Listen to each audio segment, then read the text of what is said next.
বৃদ্ধ বয়সে শারীরিক শক্তি বজায় রাখা চ্যালেঞ্জিং হতে পারে, তবে সঠিক উদ্ভিদ ও ঔষধি গাছের মাধ্যমে আমরা এই চ্যালেঞ্জ মোকাবেলা করতে পারি। আমি একজন উদ্ভিদ চিকিৎসক হিসেবে কিছু গুরুত্বপূর্ণ পরামর্শ শেয়ার করছি যা আপনার শারীরিক শক্তি বৃদ্ধিতে সাহায্য করবে। 1. Ashwagandha, Withenia somnifera। অশ্বগন্ধা একটি প্রাচীন ঔষধি গাছ যা শারীরিক শক্তি ও সহনশীলতা বৃদ্ধিতে সহায়ক। এটি অ্যাডাপ্টোজেনিক বৈশিষ্ট্য সম্পন্ন, যা শরীরের স্ট্রেস মোকাবেলা করতে সাহায্য করে। প্রতিদিন 300-500 মিলি অশ্বগন্ধা সাপ্লিমেন্ট গ্রহণ করলে আপনি শারীরিক ও মানসিক শক্তি বৃদ্ধি পাবেন। 2. গিঙ্কো বিলোবা, Ginkgo biloba। গিঙ্কো বিলোবা স্মৃতিশক্তি ও রক্ত সঞ্চালন বৃদ্ধিতে কার্যকরী। এটি মস্তিষ্কে রক্ত সঞ্চালন বৃদ্ধি করে, যা আপনাকে বেশি সক্রিয় ও শক্তিশালী অনুভব করতে সাহায্য করে।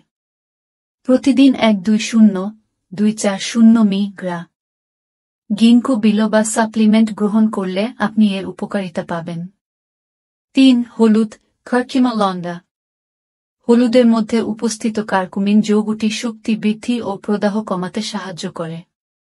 প্রতিদিনের খাদ্যে হলুদ যোগ করা বা কার্কুমিন সাপ্লিমেন্ট গ্রহণ করলে আপনি শারীরিক শক্তি ও সুস্থতা বজায় রাখতে পারবেন।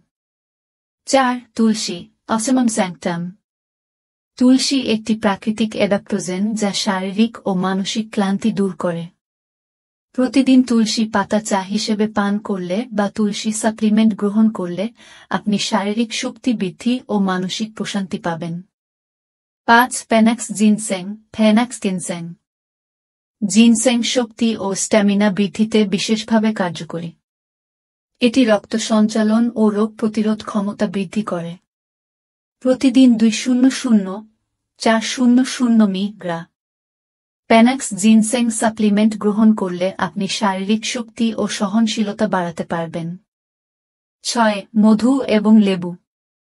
প্রতিদিন সকালে 1 চামচ মধু এবং লেবুর রস মিশিয়ে পান করলে আপনি প্রাকৃতিকভাবে শক্তি বৃদ্ধি পাবেন।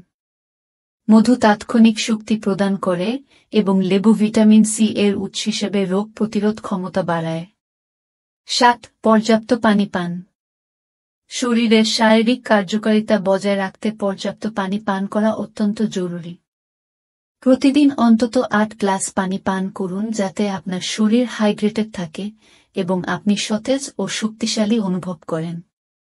এই পরামর্শগুলি মেনে চললে আপনি আপনার শারীরিক শক্তি বৃদ্ধির পাশাপাশি মানসিক প্রশান্তি ও সুস্থতা বজায় রাখতে সক্ষম হবেন। তবে যে কোনো নতুন ঔষধি গাছ বা সাপ্লিমেন্ট গ্রহণের পূর্বে অবশ্যই চিকিৎসকের পরামর্শ নেওয়া উচিত।